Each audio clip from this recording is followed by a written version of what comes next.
आज हम सुनेंगे राधा अष्टमी की व्रत कथा। एक बार की बात है, राधा माता गोलोक में श्री कृष्ण के साथ रहती थी। एक बार श्री कृष्ण भगवान को गोलोक में राधा जी कहीं भी नज़र नहीं आई। कुछ देर के बाद कन्हैया अपनी सखी विरजा के साथ घूमने चले गए। यह बात जब राधा को मालूम हुई तो उन्हें गुस्सा आया और वो सीधे कन्हैया के पास पहुँची।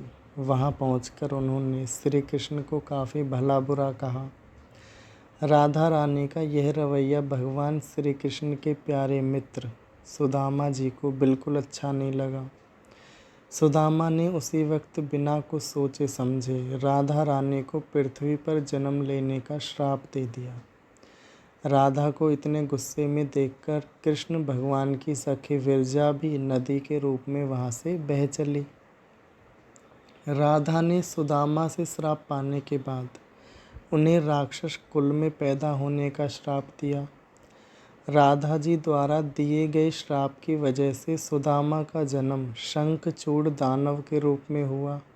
आगे चलकर वही दानव भगवान विष्णु का परम भक्त बना।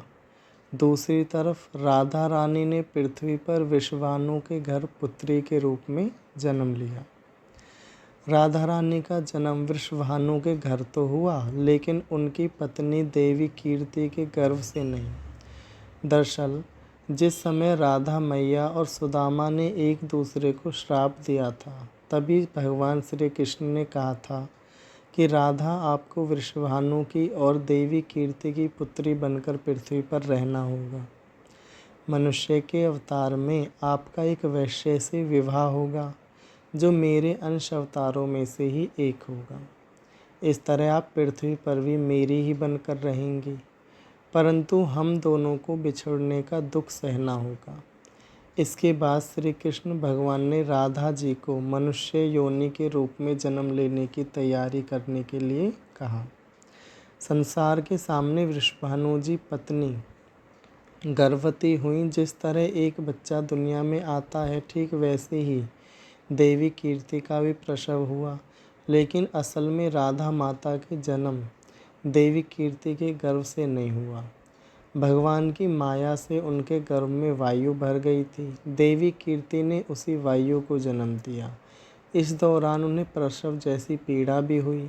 वहाँ राधा माता के रूप में एक प्यारी सी कन्या का जन्म हुआ। भाद्र मास की शुक्ल पक्ष की अष्टमी के दिन राधा मैया का धरती पर जन्म हुआ था। तभी से हर साल इस दिन को राधा अष्टमी के रूप में मनाया जाता है। अभी हम समझेंगे राधा अष्टमी का व्रत कैसे करें।